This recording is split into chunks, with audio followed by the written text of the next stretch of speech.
It's incredibly important to be counted, literally counted. And here to tell us all about Census 2020 is the director of the LA Census, Maria de la Luz Garcia. So nice to have you here. Thank you for having me here, Maria. It's a pleasure. Given that everyone's life has changed in such a short period of time, I imagine how you were going to conduct the census here in Los Angeles has obviously changed. Absolutely. We had a plan to do door-to-door canvassing and encourage people to respond to the census and make our case in person. Since the pandemic hit, we obviously have had to change strategies, and now we're relying on a remote phone bank operation where volunteers make phone calls from the comfort of their own home and convince people over the phone to respond to the census.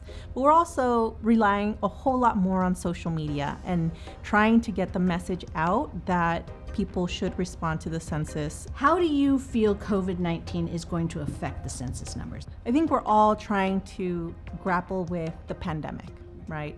On a very basic level. We're just trying to get by, make sure that we continue to have shelter over our heads, feed our families, and continue operating as normal as we can. That's the challenge that we have, is trying to rise through the noise and kind of wave to people like, hey, this is still important despite, what's going on in the world today. Honestly, what does the census do? Everything is related to the census. It really is the building blocks of democracy. The federal government uses census numbers to determine how funding is allocated to states, to counties, onto cities, based on the actual count that they have for the people living in those areas. And this includes programs in education, like our National School Lunch Program. It includes for housing programs like Section 8. It includes Medicare.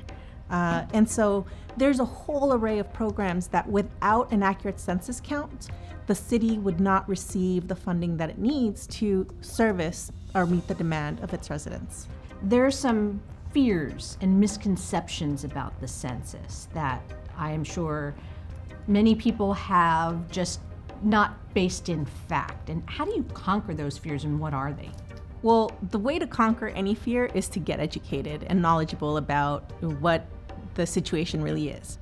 They will never ask you for your citizenship or immigration status, and they will never ask you for a social security number.